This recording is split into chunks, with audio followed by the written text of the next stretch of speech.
Computer Space is often considered the first arcade game and first commercial video game in history.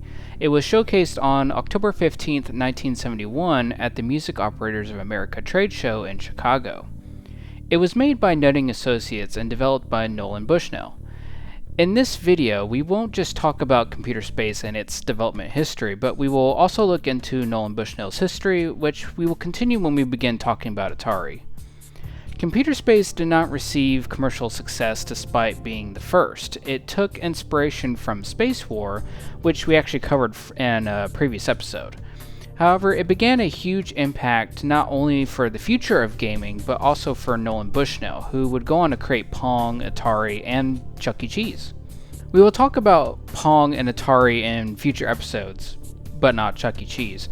However, today we will look at Nolan Bushnell's personal history leading up to Computer Space and the development of Computer Space.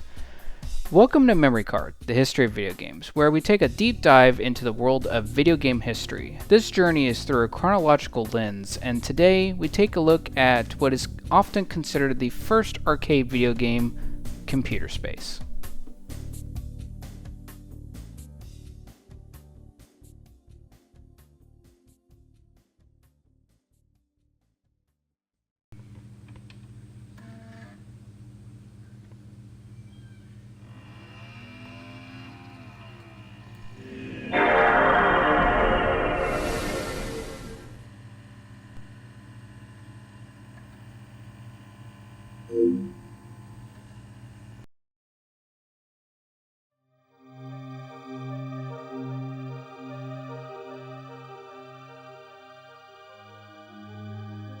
Nolan Bushnell was born in Clearfield, Utah in 1943. Bushnell enrolled at Utah State University in 1961 and studied engineering and business.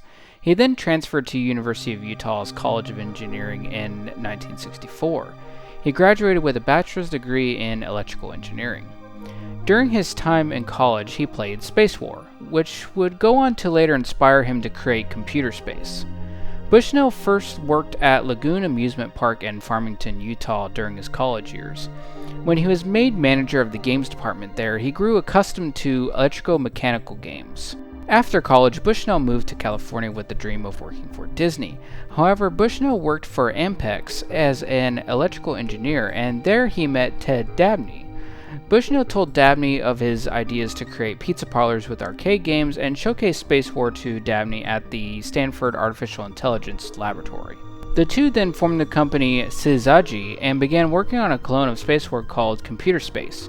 Dabney constructed the prototype while Bushnell searched for a manufacturer, which ended up being Nutting Associates, which had created Computer Quiz, which was another game that we had covered in the first episode. It was around this time that the Data General Nova mini computer was introduced for a small amount of $4,000 in 1970s cost. That made it a possibility to create such a game. However, this new computer proved challenging, and ultimately they decided to create custom hardware that could run a simple single-player version of Space War, according to the Strong National Museum of Play. When Computer Space launched, it was met with an initial hype, but some found the game's controls too complex to enjoy.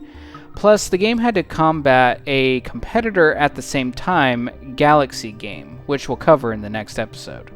According to the Strong National Museum of Play, Nutting sold 1,500 units of the game, making it a commercial failure compared to Computer Quiz. Although Computer Space was similar to that of Galaxy Game and a later addition to the clones of Space War, Space Wars, the latter games had success.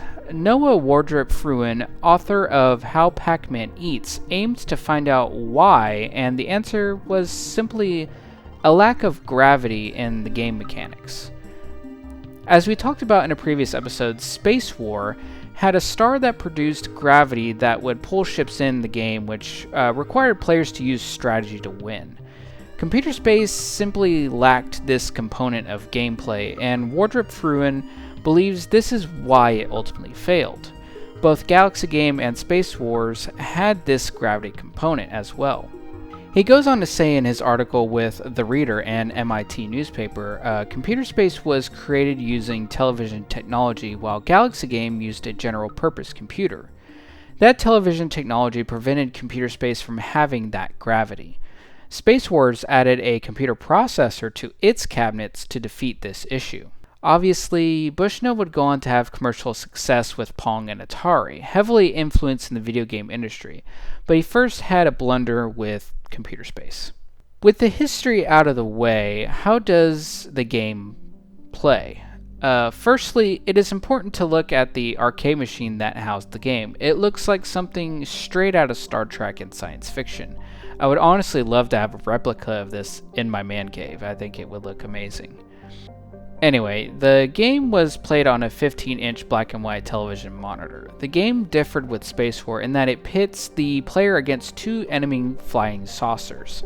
Players would score a point for every hit. If the player had a higher score than the enemy after 99 seconds, the player would earn a free game.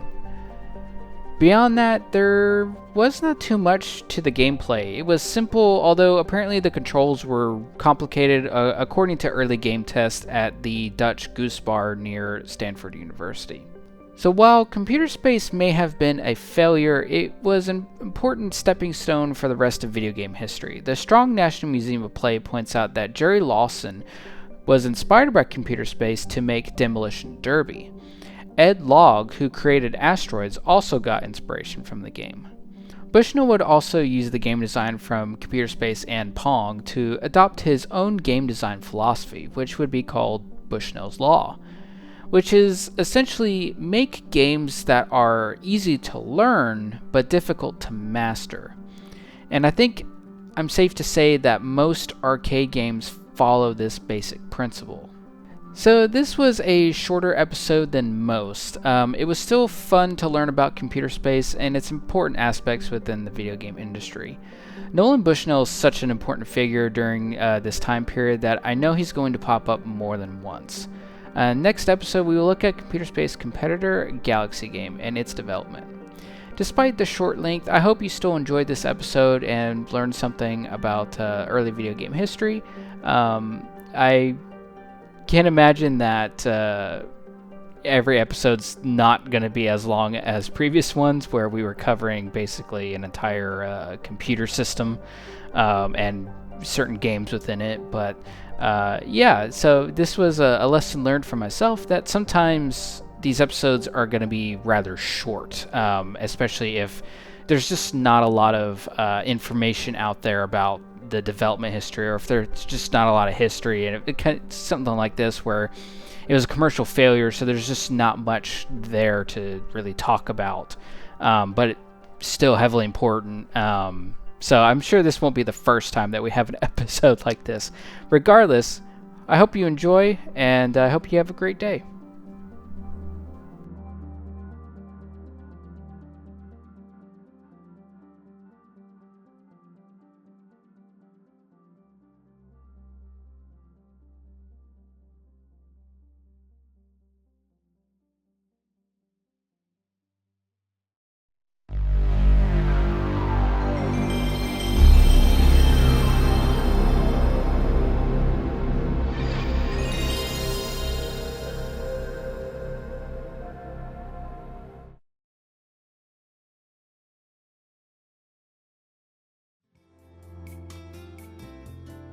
As always, please check out the sources that I have linked in the description below, and I would not be able to do any of this without these sources. I would not be able to do this without any of the gameplay.